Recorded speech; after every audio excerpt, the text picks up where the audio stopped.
Hey guys, welcome back to another entry of the Dry Diaries. It's your author, Alex Dry, and today I am joined with Brett, plus an additional two, Gabrielle Gomez and Rachel Olson.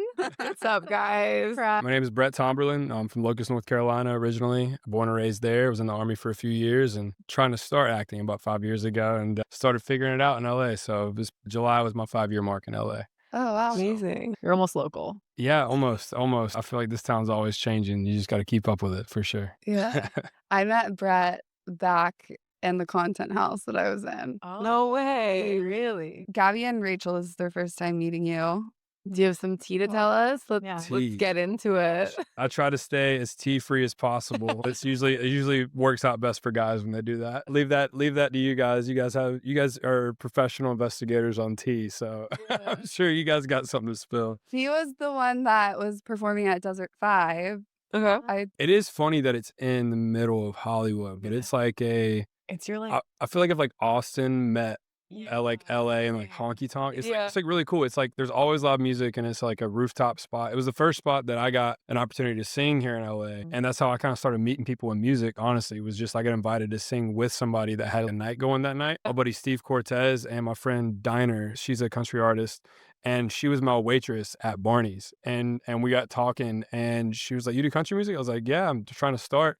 And she's like, "Why don't you just come sing next Thursday?" And I was like, all right. And then I came up The and then star is meet people. born. But she was like literally Yeah, though. she grew up in like a diner with her parents. Like they, grew up like kind of working in it. So she was a teenager. When Yeah. did you start music?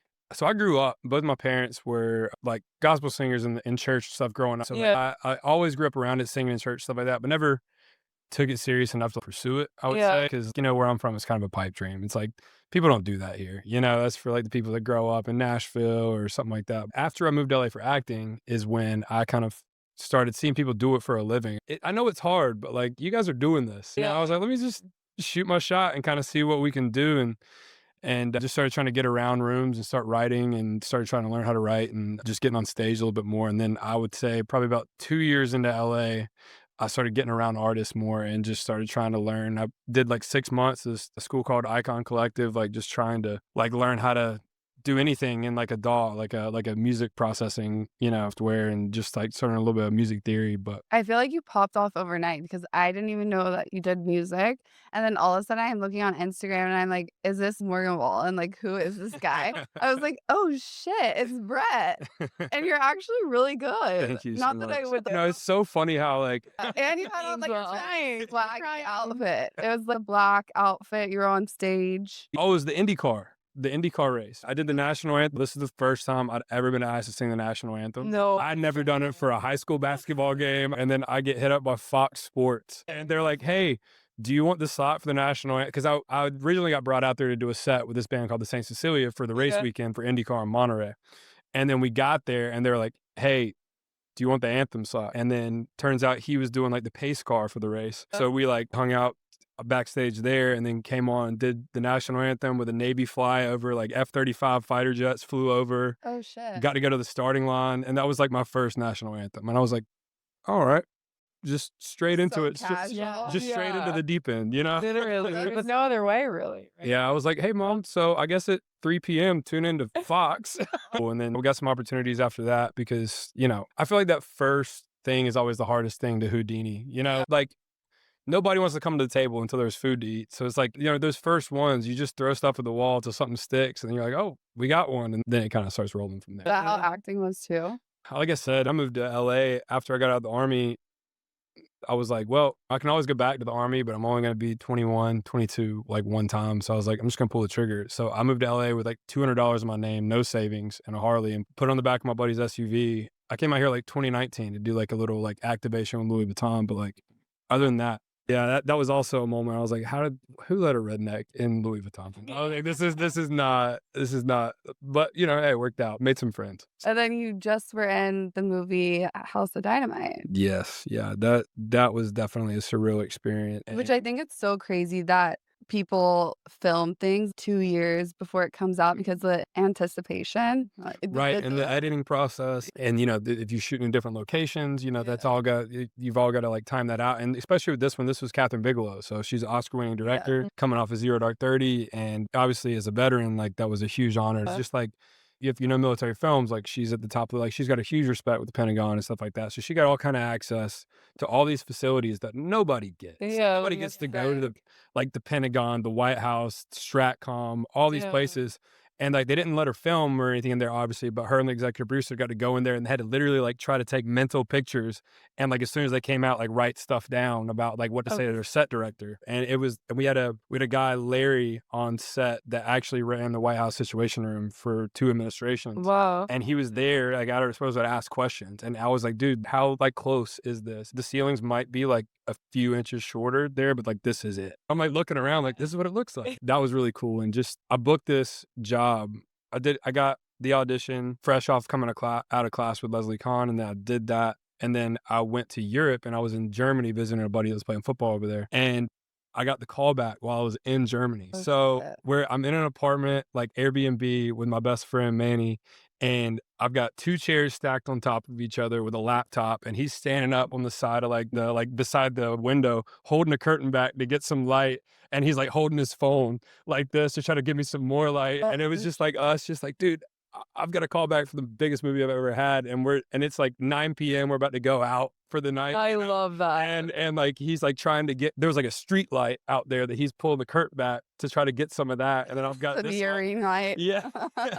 And then, I didn't hear anything back for like a week. And I was like, wow, at least I got a shot. And I was in Trader Joe's the day after I got back, picking up eggs and stuff. And my phone buzzes. I look down and I get the email with the offer. I literally sit my food basket down in the aisle. I was walking out. I just like out of breath. And I my boy. And he was like, "Oh shit, I know what you're about to tell me." He's like, "You're out of breath right now." Oh my God. Then, overstimulated at that point. I literally sat my food down in the middle of the aisle. Because like this was my first role playing Wes Welker in the Aaron Hernandez series, but this was my first feature film. You know, so it's like, until you get those first couple, like nobody really wants to come work with you. So it was like, I was like, we pulled it off. Like I was like, I was like, so that was. Wait, Aaron Hernandez, like the murder documentary? With Ryan Murphy. Yeah. Oh shit. So we filmed that in Jersey and Orlando. Oh, that's so cool. We turned the stadium they used, the Pro Bowl, they turned that into the Patriots Stadium while we were there. And we just filmed, like we got all the stage work and most of the scenes done in Jersey in a studio there. And then we filmed a bunch of football for a week in Florida, and that was fun. Yeah, that's a lead man's dream to cast that and live that life. It was said so many times, like, dude, we're getting paid to throw a football around right now, like, and just have a good time out there. It was fun. But that was the first show, and then this was the first film, and from there I was able to, thankfully about a month later, after we shot it in September last year, I was able to book one of the new Taylor Sheridan shows coming out. One of the kind of the Yellowstone World spinoff. We shot that in Montana, so that was really cool. That was another huge director and universe that I was wanting to get in, and I come thankful to get in that. Yeah, he's doing a bunch of stuff in Texas now. I think he's got like 31 shows or something. He just signed that big deal with NBC. Anything he does, people come running. What did your parents think when you started going into acting, or when you took that risk? I'll never forget when I called, because my plan was, I was in the Army, I was infantry, and I was on a sniper team, and my plan was to go down the Green Beret route. And I had a date to go back to Special Forces selection, everything like that. And, I was like looking at like, I was like 21 or something like that. And I was like, I can go back at any time, but I was like, the clock's kind of ticking on the opportunity to like go learn how to act. I tried at first, I was like trying to do both, and I was like sitting on the fence, and I was like, this isn't working. And I was like, you can't, like, I'm not getting good at either one. I just like made the decision I was gonna make the jump one day. I'll never forget the time I called my dad. I was like, hey Dad, so I'm not going to training with American Airlines, going back to Special Force selection. I'm gonna move to LA to be an actor. And I just remember a little pause and him be like, oh. And thankfully I like pulled the phone back expecting a scream or something. Thankfully he was really supportive. He was like, well, go shoot your shot, he goes, but you got a place to come back to, but let's keep your head about you, just the dad thing, Classic parent. That's similar to Matthew McConaughey's story a little bit. He wasn't in Special Forces, but he did the same thing, moving and wanting to become an actor. He was so scared to call his dad, and his dad was like, honestly, if you're gonna do it, we support you. You have somewhere to go back to, but if you're gonna do it, actually do it. For sure. And it then was he one of just those. like randomly applied for that one role just for fun, and he ended up getting the He had the craziest Dazed story on and his first. Confused. Yeah, you like ran into someone at a bar. Yeah, super old Hollywood. So crazy. You have to be on Special Forces. That show is. I saw Cam Newton on there. Those shows are fun. The reality stuff is like really fun. Yeah. But it's something that I feel like a lot of actors try to stay away from a little bit. But That's the most reality legit show though out there, because it's two guys that were actually in the Special Forces, and then it's a cool show. Like I see some of the stuff that like they like have the people go do, and I was like, that looks fun. Like you're just jumping out of helicopters into the ocean and stuff, or like trying to jump from one helicopter to another. It was like the craziest stuff, but it was really fun to watch. Is it legit? It's good TV. Do you guys do that stuff? Well, I wasn't a Green Beret. I was just supporting them, but they do cool stuff all the time that usually probably isn't made public knowledge, or is supposed to be done. But, the boys are out there having fun. But if they cast you in a movie, you don't have to train. I know. I can't wait. I really want to get that first one because it would just be so fun to get out there and just like you were talking about the football thing. Just get out there and fly around on like aircraft and have a good time. Like that'd be so fun because I was, just anything like rappelling out of aircraft. I'm not saying I'm gonna be Tom Cruise, but I was like, I'm gonna do stunts for this. That Austin Butler just did on Apple. It was one of the best shows I've seen. Oh, Masters of the Air. Yes, he was so hot in that show. They threw it like Callum. Everybody threw down. Oh my gosh, you have to watch. It's like a World War II like bomber wing, and they're all like bomber pilots from. Well, if Austin Butler's on the screen, I'll watch anything. I hear they're. You don't have to sell it to me. I hear they're cooking up Heat 2 with Austin Butler. No way. I understand the Austin Butler hype. It's his time to shine. You don't understand it? There's the first. Wait, I'm first, sorry. First cup of tea. I can't. What? I don't get it. I don't like the attractiveness. I don't get. The acting I get. He's a talented actor. Tough world out here. Austin Butler's getting. Hey, I don't know how much of a shot. I don't think I'm. I just mind my business. I'm not his type, so I'm out. Rachel, you might have a little bit of a shot, but I'm a blonde, so you can talk like Elvis if you really want me to. He was fresh off Elvis in Masters of the Air. I definitely heard some Elvis. Oh yeah. Straight to filming Masters of the Air from filming Elvis. Wow. So like the accent was definitely still. I feel like it still is there when he's talking. Well, he crushed that. Like he went in for that. Yeah. Like really embodied it. So it was funny to see him coming out of Elvis into the next role. Who do you look up to? Who's your favorite actor? Man, huge fan of Tom Hardy, John Bernthal. Tom Hardy, your type?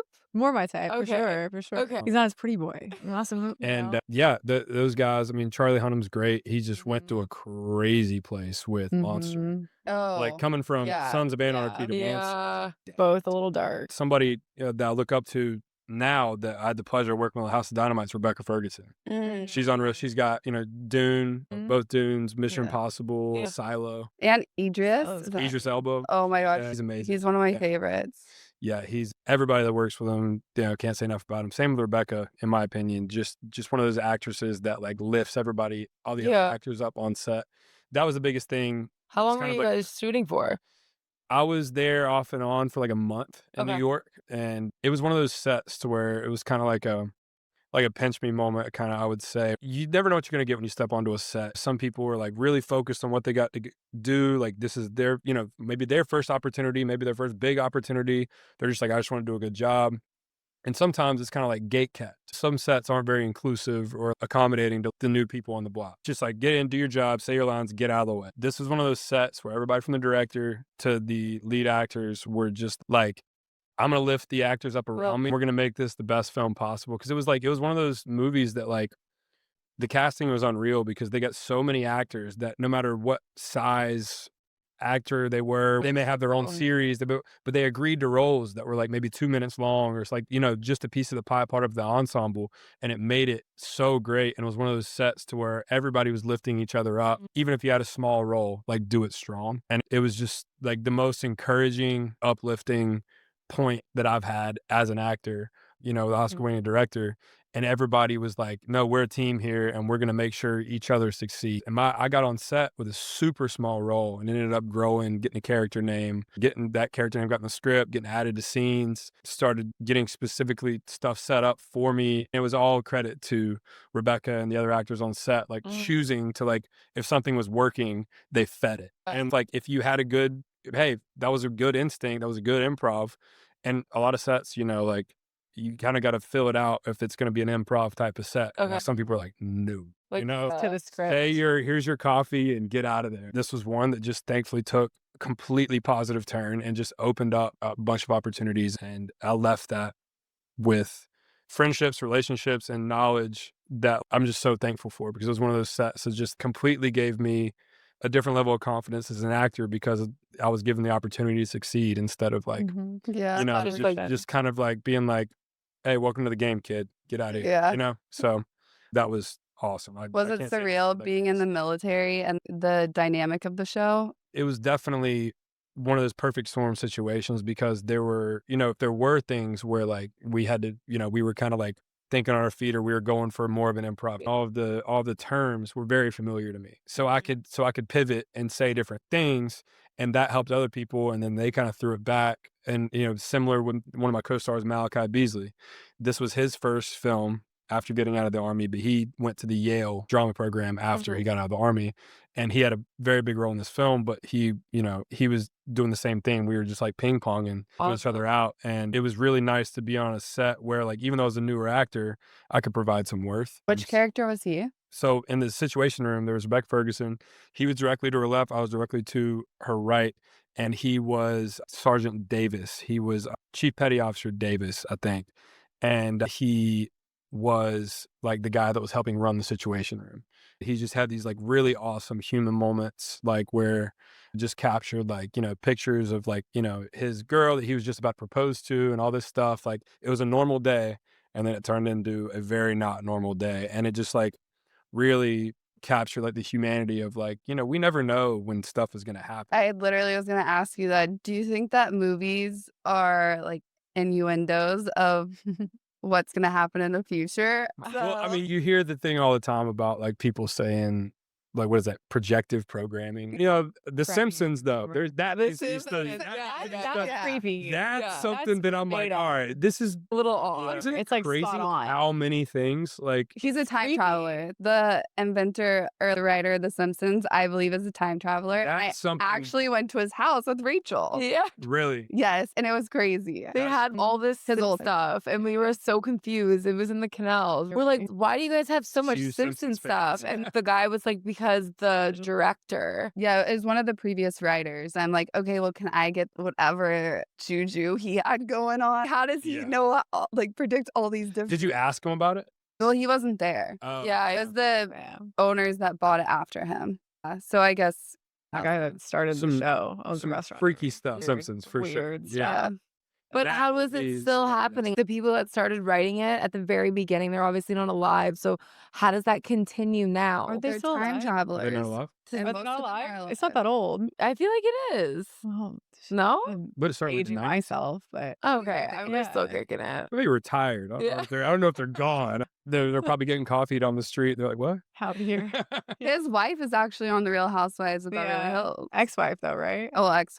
She got a percentage of it. Yeah. I've never seen The Simpsons probably longer than like 20 minutes. Yeah, no, I really think that movies are like forecast of what's going to come. But I did watch House Dynamite last night. It was really good. Yeah, it's definitely, it's funny to hear the different reviews. Like obviously the cast just throws down, and the directing and the editing team is just unreal. It was one of those level of productions to where it's just, it's a ride to watch. Like the ending is what's your opinion on the ending? Because I hear a lot of mixed. I was left wanting more. Yeah, it's definitely, she did it on purpose. She wanted to leave it open-ended. And I think Kathryn said, like, if we create a bad guy and we label a bad guy, it kind of like absolves us of the responsibility of like our part in this. Because she grew up in like the Cold War era where they would do like nuclear bomb drills where they would like get under the desk like that was going to help. And she kind of wanted to hit on that, like of how like this isn't like normal that we're having to like teach kids to like, what to do if a nuclear bomb comes, it's pretty crazy. It's like out of nowhere.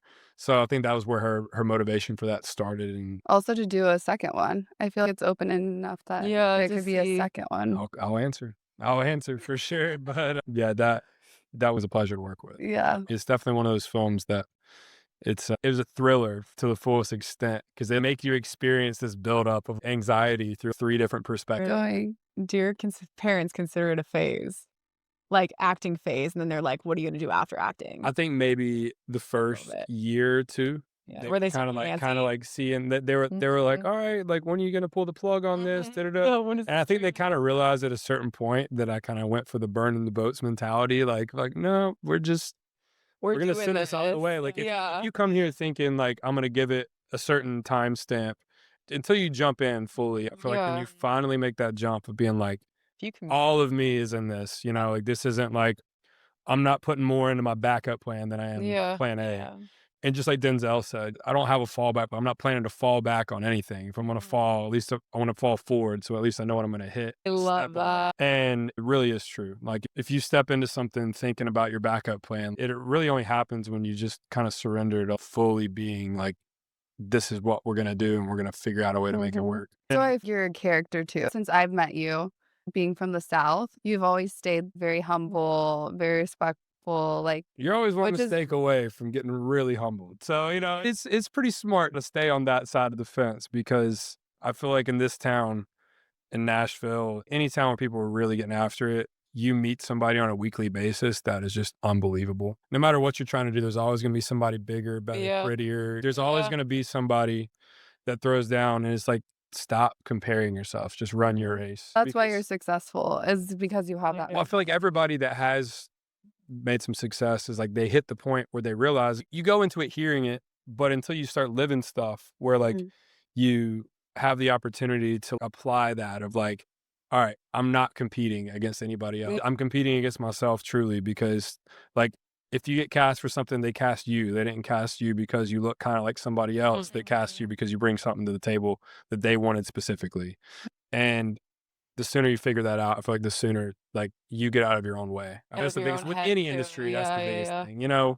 It's just like stop trying to give yourself an excuse. And social media will kill you if you watch 100%. this. You're always seeing everybody's highlight reel, what they got going on. And my manager was talking to me a couple of days ago, and he's like, "Stop comparing yourself to actors. You're great." Yeah. He goes, "But you're not an actor." Like you're an actor, but You're more you than didn't that. grow up as a kid actor. Like you grew up Yeah. with life experience, and then you Mhm. started acting. Mhm. He goes, so like, don't let You're like just riding the wave. actors talking like mess you up because this has been their life for so long. So that's all they know. And it's like, it really is the case. Rebecca Ferguson, like the lead from this film, she didn't go to Yale or anything like that. Like she started, kind of on her own, like an indie way and just built it from there. And, obviously now she's a household name. Yeah. She didn't go to Juilliard. She didn't go to Yale, stuff like that. So Yeah. that was really encouraging to see like receipts and like people in person that are kind of similar starts to you. So that's cool to see. Are you more passionate about acting or singing?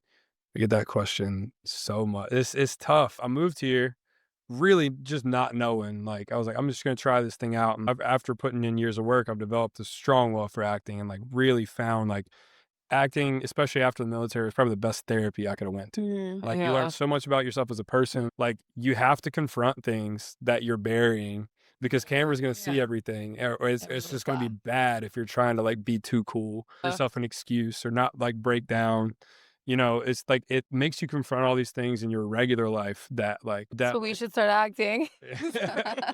it really was like a godsend of like timing for me because there was like so many things, layers I had to peel back to get out of my own way and just day-to-day life. Yeah. Acting helped me confront, and I was around people doing music for a living and started allowing myself to, you know, be delusional in that aspect too and think I got a shot at came back to something that I grew up in that I've always had a love for.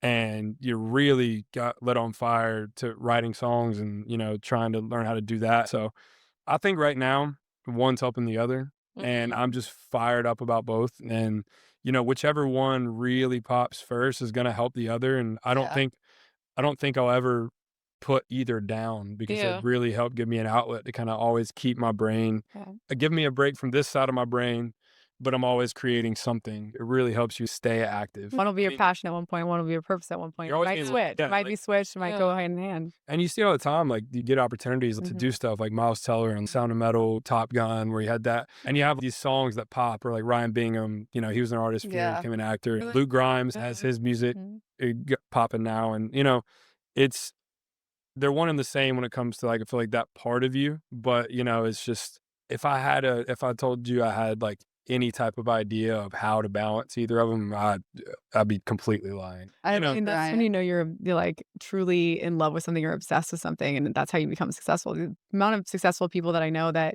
they had to be obsessed with what they were doing to be able to do You it, have to especially be, in yeah. harder, industries like acting and Oh, we had a music. Like, couple ramen years in LA for sure. sure. I mean, we're talking like, yeah, But you got to Yeah. start Like, somewhere, honestly. yeah. When I first got here, you know Lee the Fourth, Yeah. good friend of mine from South Carolina. It was me, him, Bo, Suburban Prince, my buddy Manny, and myself in a 1-bedroom apartment with 1 bed, 1 couch, and 2 air mattresses for too like many 4 boys. months. Too many Wow. boys in one area. And Lee was DoorDash. What does your bathroom look like?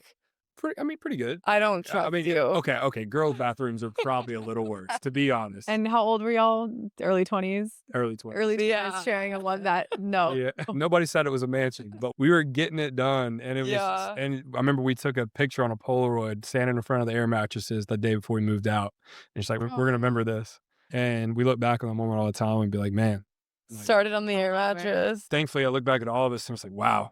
Past 5 years, we've all like really stepped into our own lanes. And I'm so thankful for where God's put us. We've all, you all got to walk your own journey and kind of like go down that path. But there's a point where you stop being codependent and being like, take the responsibility of like, all right, if I'm going to do this, it's going to be me. Nobody's coming. Yeah. Nobody's coming to like hand me, Yeah. you're going to be a star, kid. You know, like Yeah. nobody's going to do that. Trying to start acting in the social media era too. Mhm. I just had an audition for a bigger country music film that's coming out. Okay. Found out later I got sent to the director and I was like in the last 2 and they ended up giving it to a guy that had like 10 million followers. And it's like, That's I really can't- frustrating. either I can whine about it or I can be like, hey, that's No, what it it just is. wasn't You know? Also, that's a compliment. You made it to the last Yeah. two. It's one of those things to where you can whine about it or you can adapt. So it's just like another thing I'm trying to pick up right now and get, Mhm. get that side of things up. You got to focus on your craft. Social media is good, but you can't put all your eggs in that basket, but you got to pay attention to it now. It's just Yeah. where we're at and just like Mhm. faster than films. And, you can always be putting out content that just like keeps you in front of people, which is something I'm trying to learn right now too. And music and TikTok is like they're focused hard on it right now. Yeah. It's every time I have a meeting, it's like, how's your TikTok doing? I'm like, working on it, Did you write your new single, Just Got Paid? Yeah, I co-wrote it with my friend Keenan Shepherd and Fernando Navarro. And we wrote it over at Gibson Studios, actually, thankfully, sick. because after my first single, 95 Degrees, came out, I met one of the head artist relations, Gibson, Ray Vinton, at Stagecoach. At cool. the Zinyara after party. We were literally one of those things where we were like waiting in line for a drink and I bumped into somebody. I was like, oh, sorry. And she's like, no, you're fine. Are you waiting in line? Yeah. And we just started chatting. She was like, so what are you doing here? Like, I was like, oh, I was singing a little small stage, but she was like, oh, cool. I'm the head of artist relations for Gibson. Why don't you come in the office? And I was like, oh, okay. And then I came in the office and then we just kind of like established a relationship from there. And then they've become a great friend and like, just so welcoming. And that team has been amazing, kind of like happy to open any doors and stuff like that. And we actually wrote Just Got Paid at Gibson in the back studio on the guitar that Bradley Cooper used in A Star Is Born. No. And when I did the release show, I actually played that guitar at Gibson. So it's cool. Like, way. it's like that That's moment. really Yeah. Cool. And for me, like, I know we've all seen A Star Is Born. Yeah. Yeah. It's like, it was Did pretty you feel like special. Bradley Cooper? Literally like hold that guitar and I was like, this is so crazy. The whole like memes like side quested a little too hard and now I'm holding Bradley Cooper's guitar. Yeah. I was like, I grew up in Locust, North Carolina with 2 stoplights. So I was like, how did I get here? Like same thing on set when I'm sitting here looking around, I'm like, I'm not supposed to be here. Yeah. Like, That's so funny when you're talking about the country movie between you and the other guy. I was thinking you would be perfect for Stars. Xanax. Yeah. What's the guy's name in some? yeah, Charlie Huff. That's you. That'd be awesome. That's who you remind. Okay, so we're gonna play a little game. It's either red carpet or ranch day. And so I'm gonna name Weekend Vibe and then give 2 options and you pick which one you'd rather be at. Okay, Weekend Vibe, LA premiere or Carolina Bonfire? Man, I could go for a LA premiere right now, but I would say Carolina Bonfire for sure. Okay. Yeah. Gabby? You guys are gonna laugh at me. Probably Carolina Bonfire. I am not good on the red carpet. I found this out recently. You got to put on this act when you go there. It's just like, comfortable. Yeah. it's like as So soon as you get uncomfortable. done, you take this breath, like, okay, can we? Well, like no one Can we- teaches you how to can we- pose either. So then you're like in every different angle. It's awkward. Thankfully, a lot of Fucking times there's a awkward. bar Scared. strategically placed Yeah. after, so you go after. Right you're like, after. It "Give needs to me be that." before. Yeah. They need to give you drinks before. Well, there's a Well, reason why they don't. There's a reason why the bar is Probably after. what happened to you. Because Probably. people would pregame a little too hard. What's yours? The Canadian in me wants to say bonfire, but then Oh, Canada, okay. yeah, I grew up in Toronto, but like my Yeah. family lives in Thunder Bay, Okay. which is out like pretty close to Minnesota. Yeah. So it's like very redneck. So you had bonfires growing up? Yeah. Okay. Yeah. Have you ever done a beach bonfire?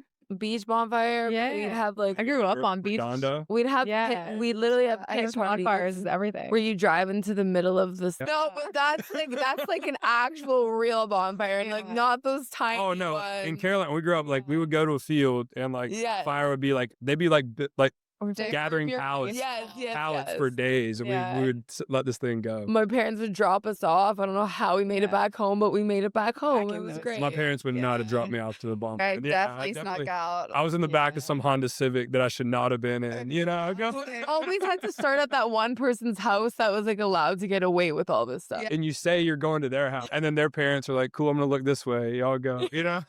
We used to call it Taylor's Land, and it was literally just land with the huge bonfire in the center. So honestly, the bonfire would be funner, but like right now, because of what I do for work and stuff, I'd probably pick Premiere. That's fair.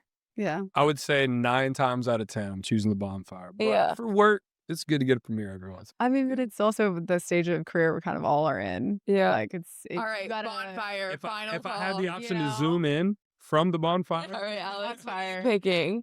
Probably a mix of both. For work, I would definitely do the premiere if I It's could get a tough. good outfit. is work But going good? Or yeah. Also, who am I going to the bonfire with? And- you have to have good people around you. Yeah. to go she's like, "Is Austin Butler going?" Have out. Yeah. Step out. Oh, although I mean, I could talk some shit tough. to him. That could be fun. It's tough. You know. Oh Lord. So, Okay. Step in the ring with her. Yeah. That's literally what she That's does for a literally what I living do is for talk work. shit. I was talk like, "She's a lies. fighter." I was like, Verbally, yes. verbally. Yeah, I talk shit to men and get them shirtless. My average is 4 minutes.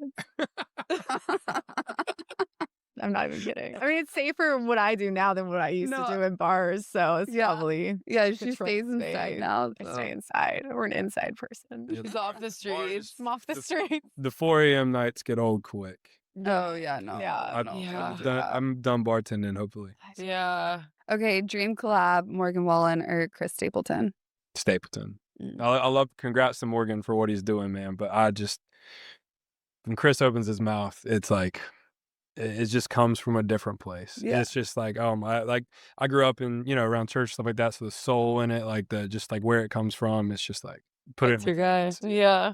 Stapleton, man. What a dream collab. That'd be awesome. Yeah, I think he's better live in person than even on his albums. It really is crazy It's just because he just insane. makes it so personal. Yeah. And it's just, he's one of those musicians and vocalists that just make it an experience. Marcus King is another one that's just unreal. Carolina guy as well. I feel like kind of the younger guy and the same, one in the same, cut from the same cloth as Stapleton, but he's more like the rock blues type of guy. But yeah, just those type of singers that give you an experience. Jelly Roll.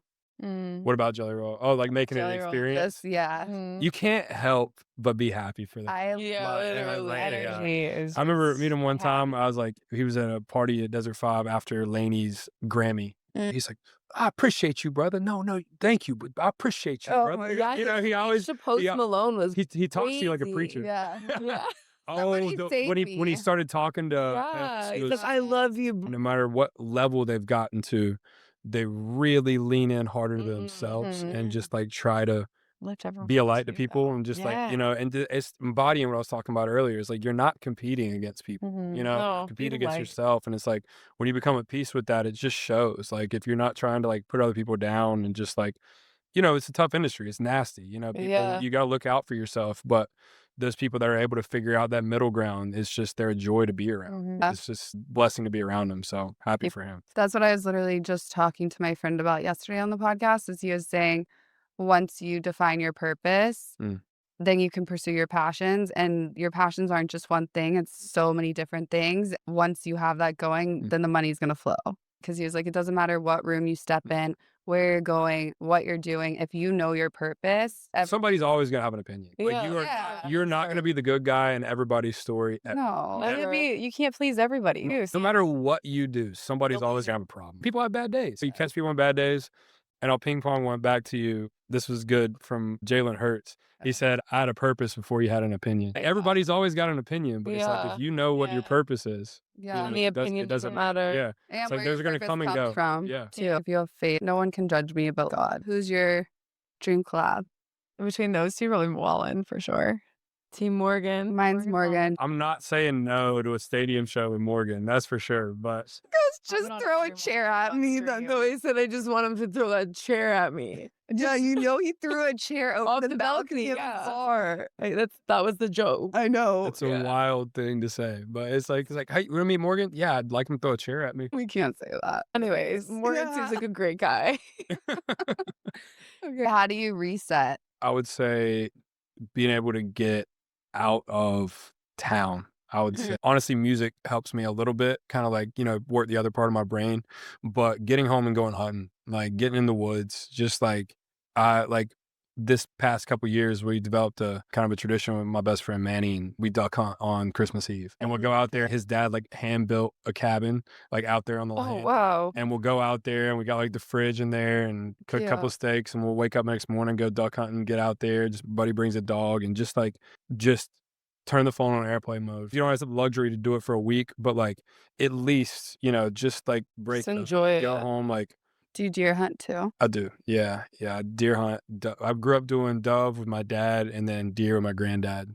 So it was kind of always just like nice to get out there. Dove's nice because you get out in the morning and come back. It's a little quicker of a thing. What about partridges? Do you hunt partridges? Partridges? Yeah. I've never very heard of that. Christmas. That was a very Christmas Yeah. oriented. Like a bird. In a pear tree? Yeah. It's Absolutely not the bear. Not a fair girl. I had to call the ambulance. Are you allergic? Ambulance? She is. We didn't know that. What's Wait, in what? pears? I don't know. You're allergic to pears. I never knew That's this. the first We literally wake up like slightly a little hungover This is and after Halloween. after Halloween, and Alex is like, comes in my room. She's like, my throat's closing. But she was so calm about it. Because if it was in the Have you morning, had pears before? I thought I had eaten proper pear, like you're maybe in pear a drinks salad or like, small. yeah. But Well, now we're It could be never like one of eating the pears. pesticides or something like that's those what I on the- think. It's called like an Asian pear. It's supposed to help with hangovers. That's like a little. Oh, well, maybe not. That's a little trick for everyone that is not allergic. So I ate it, then my throat starts closing. And so I'm like, do I wake Yeah. Rachel up? Do I not? Yeah. you. Wait up. She'll love. And I was like, Close hey, I enough. think What were my you gonna throat's do? closing. I took you wait two to the point where all you can Benadryl. do is not in point. I took two Benadryl and then I was, it's not working. I'm just going to call 911. The guy came and Gosh. Well, I didn't know what to Attack? do because she was also being really calm. So I was like, okay, how But that's severe- Alex. Yeah. she's Yeah, but I was speaking just on like, it. how severe is this? We were trying to like find allergy meds. Yeah. And then I was like, we're not risking this. By the time these people get here, it's game over. So I was like, sit down, don't move. And I'm just sitting there like talking to her. I'm like, she's like, yeah, that's when you call. I'm like, how are Texting, you like, feeling? "Oh, Like, are you okay? Like, she's like, yeah, it's starting to feel more tight. I'm thinking in my head, I'm like, do I have to give her CPR? Yeah. Her throat was closing, so I don't even know if that Girls would crack me up. Like if they set their mind to say it's not a big deal. Like no, it's not a big deal, and you can clearly see. Will it's a it big out of deal, our- You know, Yeah. It was like, okay. And the guy, throat's just closing. it's That's kind of like super guys to where like personality. we can get I mean, that's when you call stabbed, you know, I was hit stabbed by something, everything like son. really get hurt. Yeah. That kind of hurt. Play it off. We get a cold. yeah, thank you. Guys are Hold- wimps. Hold me. I'm tired. You know, like Say, it's getting dark. You know, It's like the world is ending. Oh. It's the last hour of It's your the life funniest when thing. you have a What- sore throat for a man. it's game over. I deal with It's too game many over. boys on a daily basis. They're all wimps. Sorry. Most of y'all Hey. are sad. A cold. I hate to see a cold coming. You know, I really We'll hate do. to see you Yeah. coming. well, I call like- me I would like to because see that's what I do now is give our friends remedies for colds. So I just Santa send one of our guy friends all these natural meds for him to take when he was sick. Electrolyte powder the day after drinking now for sure. Mm. That's a regular remedy for me. No, we're not 21 anymore. Yeah, that's I the switched out- thing. I switched out Red Bull for Gator Light, and it's been a game changer. Like- Gatorlight. Game changer. It's the Man, rehydration. That You sounds switched like out the some- Red Bull. Red Bull for like a Gator Light. The sugar still Was Gator like I was A drinking, Red Bull the I was size of your drinking head a was Red what you Bull. did to recover? No, it was yeah. Well, yeah. I don't really stop though. So like I would drink one of those a night. Yeah. I would have a Red Bull the size of my head every single night on stream. And so like alcohol or not doesn't matter. You're still like hungover from the Red Bull. Swap that out for Gator Light. Gator Light. I'm done. Maybe you should Gatorlight's try got about just as coffee. much sugar though. I can't stand coffee. Well, it's got more sugar probably, but the electrolytes keep you at least hydrated. I would say travel is a great way. Yeah. I need to. Yeah, I love Escaping. traveling. Just getting out of the country does so much. I feel like Yeah. for Respect. just a good reset. You know, I really enjoy it. You can't always pull it off with schedules, but that's an awesome way to do it. So Yeah. just change the environment for a little bit. Just get a complete like new environment for a bit. It's like really refreshing. So Yeah, that's what I did for 6 months. It was great. do a little like Europe run. Yeah, I went to Europe. I went to Serbia, which was cool. What brought you to Serbia? My best friend's boyfriend's from there. And so Okay. I went and stayed with his parents. Okay. They lived on a farm. They had a greenhouse, grew their own Like a food. real experience to say Yeah, going yeah. like the tourists. Like, Using Google Translate to speak to them. wow. Yeah. The dad would ride his little electric scooter to the greenhouse, pluck the food, bring it back, and she would cook it. Yeah, it was That so was probably such a good like physical Reality show. detox too, because it's so different the food wise and Also, yourself. Yeah. Saying We have here. how good you come back feeling Yeah, 'cause when you you don't have all eat the the food over crazy there. food. Literally, anytime We're you leave the killing country, ourselves here. I mean, we're talking. I was slamming Guinness, pasta. I was like, I'm about to look ridiculous. You were probably Coming- smaller coming back. I came back shredded. Well, I was like, I have drank every day for the past 2 weeks, and I look better than trying to like do like turmeric shots and Yeah. like eat ground chicken here. celery juice. It's crazy how much stuff we got in our food here. So that's another benefit of when I am home, the stuff we do grow, or hunting, you get to eat stuff without preservatives in it. You feel a lot better. So Yeah. I got a fridge full in North Hollywood right now of deer meat. No way. Yeah. Are you cooking us dinner tonight? We'll do a little cookout soon. If you could do anything or see yourself anywhere in 10 years, what would it look like? I would say a healthy mix, getting to do awesome shows with artists I look up to and kind of be creating a space for veterans coming out of the military that want to get into acting or music, starting a nonprofit that's going to provide that. You know, there's Guitars for Vets that Gibson already does and stuff, but just provide kind of like Adam Driver's doing and provide that like a feasible path for veterans that like, you know, it's not as untouchable as you think it is, and show them like with like tangible results or like, you know, like physical people you can go to, get them linked up with people that want to give back and like teach, kind of help bridge that gap that kind of seems pretty impossible when like, especially if you spend a few years in the military and you're not 18 anymore and you're thinking about like trying to go do the Hollywood thing. You're like, oh, I'm already 10 years behind everybody. You're just like, I don't have a shot. Kind of helping show people that like, no, look here, like I'm a walking receipt of that this is possible, and provide those opportunities. And then of course be making incredible films with my friends and like some of the directors I look up to, and hopefully coming back around with some of the people I look up to now and getting to create films with them one day, doing kind of like the action thriller, you know, space, making films like that really motivate people to kind of just like, you know, like the whole small town thing, like show them that like it's not reserved for the people that have billionaire parents, extremely famous acting parents, or like that own a studio. It's open to everybody as long as you like completely commit. Because you like you can lead a horse to water, but until you get out of your own way, no amount of program can do it. But at least this would, you know, provide opportunities for people to kind of get a start.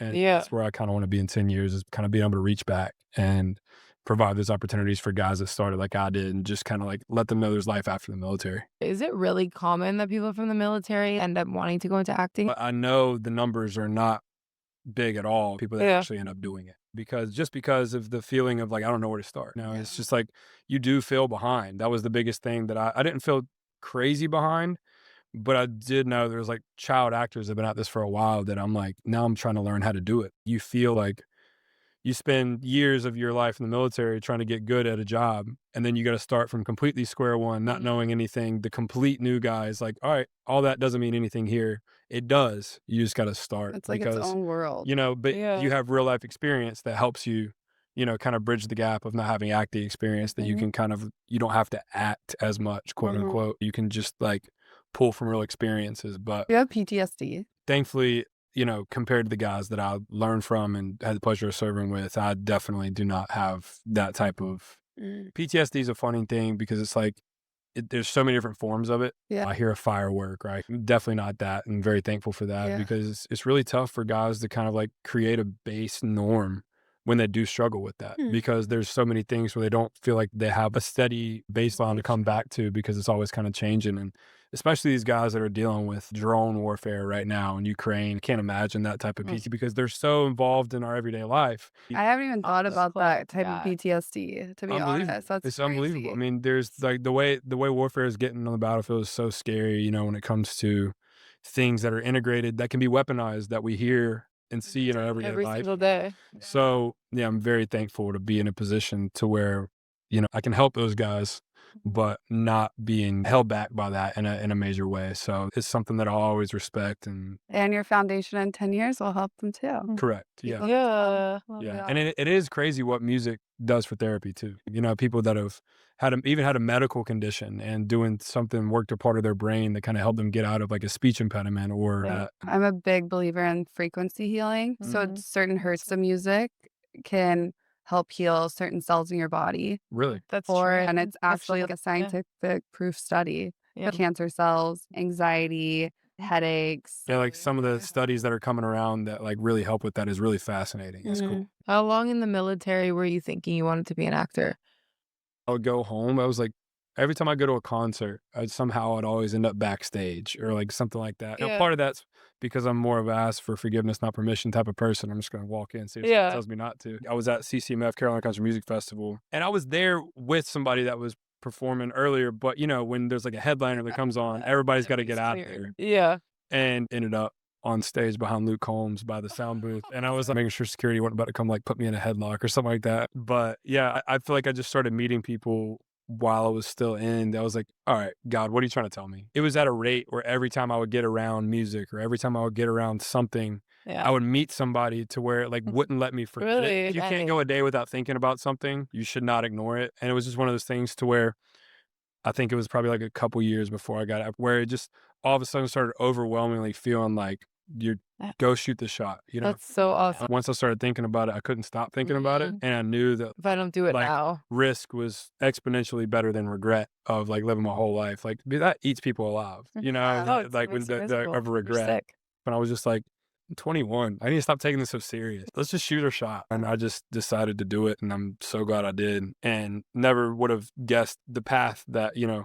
It's also a testament to all the doors that have opened, not easily because you've obviously worked really hard. Right. But that have opened, I would say, so quickly for some people being out here 15 years, 20 years trying to do it is just a testament to. And it's also funny, like, it's hilarious when you look back of when you set your plan, like, I'm going to do it this way.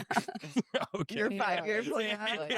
A 5-year plan has been something that's always cracked me up. It's like, that's what you think is going to happen? All right, cool. You know, for some people, it does work out that way. Yeah. But, you know, that's a certain type of breed, too, I feel like. And that's important, knowing where you want to go.